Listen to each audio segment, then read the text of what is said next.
Welcome back to the Sooner Saloon. I'm here with Emerson Campbell. I'm without my brother, Taylor Reed.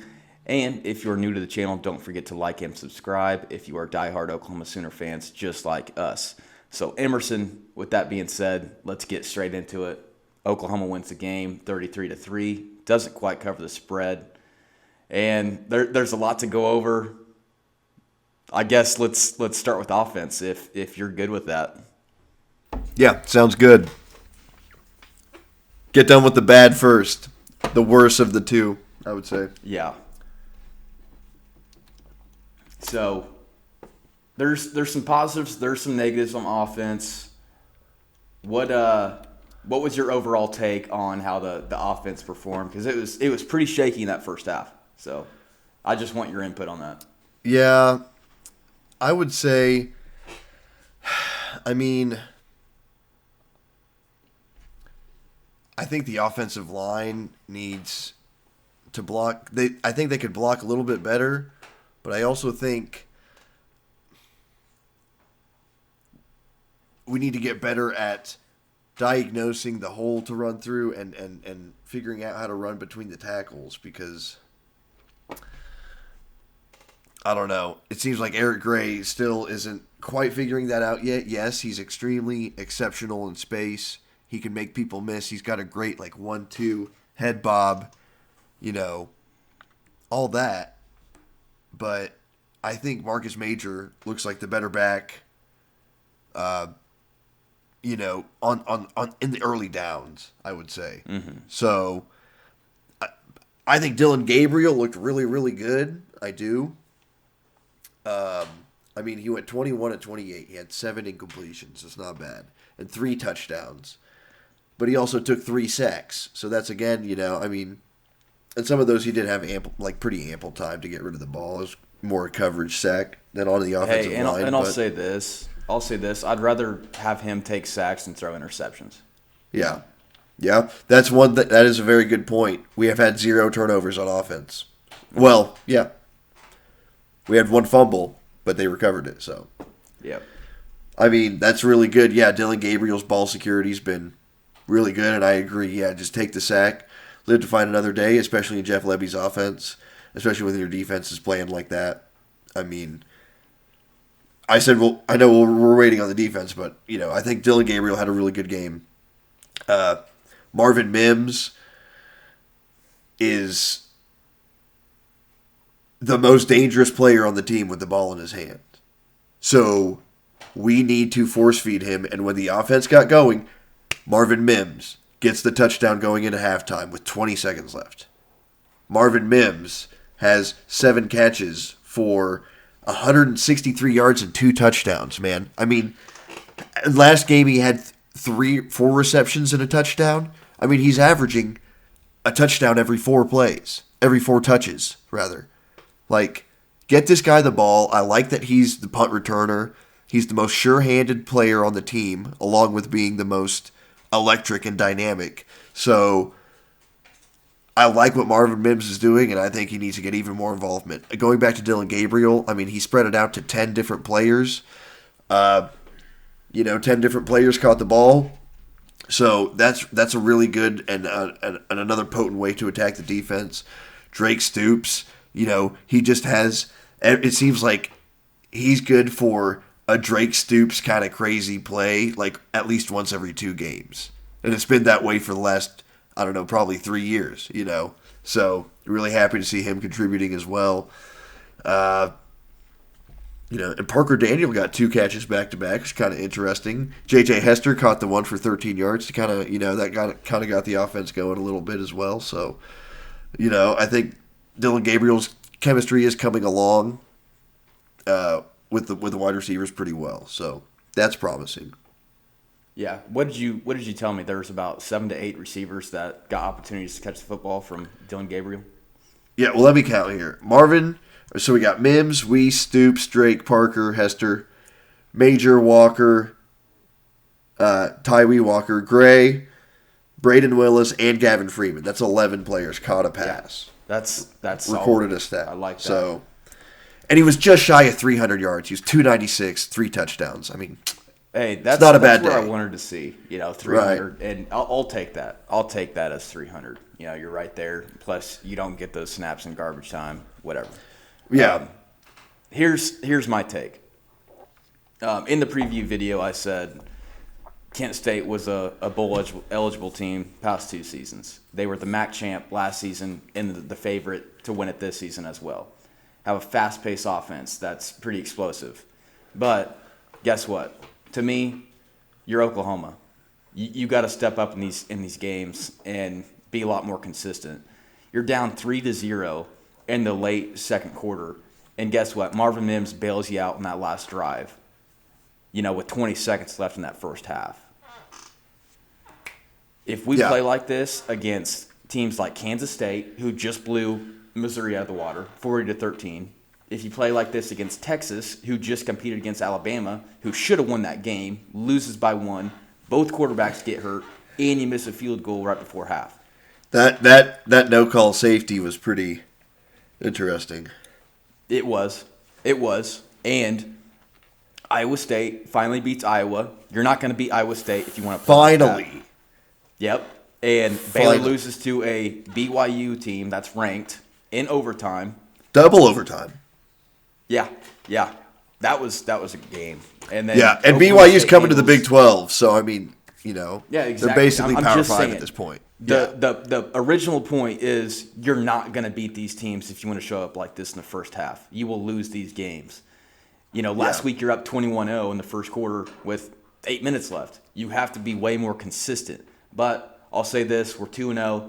We didn't lose, like 2 other top 10 schools, Texas A&M, lose to Appalachian State, Notre Dame lose to Marshall, Peyton Bowen, come on to Norman. Okay, I know you were wearing those Oklahoma Sooner gloves at your game this week. So, kind of like is he committed to Bama? I know this isn't a recruiting podcast, but I don't know if he's hard committed yet. But yeah, if he is, flip him. Yeah, he's hard committed to Notre Dame, and they didn't look too hot. To Notre Dame, okay. And he was at the game today with his brother and Jackson Arnold, so we'll see how that goes. I think I did see that on Twitter, yeah. Anyways, Dylan Gabriel, like you said, he had a good game. He had 300 yards, 3 touchdowns, 0 picks, 21 for 28. I'll take that. Marvin Mims, finally a breakout game. He's got 7 receptions, 163 yards, and 2 touchdowns. Like I said earlier, he bails us out in that first half. He has a huge game. Yeah. Drake Stoops has a nice catch and run. Second half, breaking a couple tackles. Makes the acrobatic catch, diving into the end zone. I thought Braden Willis could have had a couple of catches where he just simply dropped. Could have converted on 3rd down. But who's going to be the next guy to step up behind Marvin Mims? We have maybe Braden Willis, but wideout-wise. Is it going to be Jalil Farouk? Is it going to be Drake Stoops? Who's it going to be? But we need more guys separating from these defensive backs. I would keep my eye. If you want a breakout wide receiver, dude, Theo Weiss. I think he's finally. This is his 2nd game back after a whole year off, basically. Hopefully, I mean, I know the Texas game is a long way to wait, but like maybe the K-State game, he could. I mean, because he's got all the talent. So. Yep, I agree, and kind of like you said, Marcus Major's my favorite back. He's going to get you 2 to 3 yards, right at contact. Eric Gray had a long 44-yard run, which was great. His cuts are incredible, but he's an open space back. I don't think he's in between the tackles. If you take away that 44-yard run, say like he gets stuffed right there, he's 9 carries for 27 yards. I mean, I don't want to take that away from him because I think this whole running back crew is great, but I just like to see Marcus Major start. I think he's more of the ideal back, and he's more of a feature back, but we'll see where it goes going forward. So that's what Marcus Major had 5 touches for 40 yards and a touchdown. I mean, that's 8 yards a carry, damn near. Yeah. Okay. Well, do you want to flip over to defense now, Emerson? One thing I'll just say about Dylan Gabriel is like, it seems like he's athletic enough to where like he can buy some time. He can. It seems like he could have bought himself a little bit more time on like 1 or 2 of those sacks. just by using his feet. Because in the pocket, he looks like a lot like Baker Mayfield because he keeps his feet kind of, chopping while he's back there. He's always kind of ready. So if he just trusts his legs a little bit more, I think he could have a lot of success as well and flip over some of those negative plays from those sacks. It'll progress throughout the season as well. And my boy Savion Byrd got in the game, so I don't know if Chris Murray or McCade Matower went out, but Savion Byrd was in, so that's something to keep an eye on, especially for Nebraska. Yep. So, all right, let's switch it over to defense, who played really well. They allowed 3 points against a really good offense that's coming from the MAC conference, probably the best offense in that MAC. So, what do you think overall? I know there's some guys that stood out to you. Oh man, my boy Isaiah Coe, he got the start and he took the opportunity and took advantage of it. I mean, the first third down that Kent State has, he has a phenomenal play, gets his hands on the quarterback, isn't quite able to bring him down, but Reggie Grimes is right there to clean up. Reggie Grimes, another guy I was high on. And I think the defensive line as a whole brought it from the get-go. And the defense in general, especially the front seven, Danny Stutzman was flying around the field. He had 12 total tackles. I think he had 4 tackles for a loss. He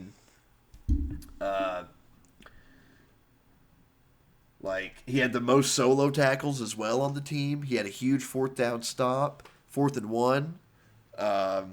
He made a really nice run fit on that.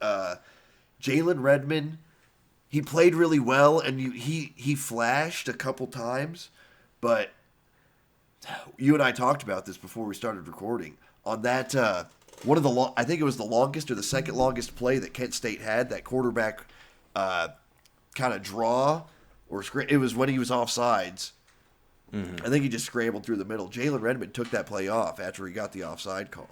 He did. After he drew it. It's like, you still got to finish the play, man.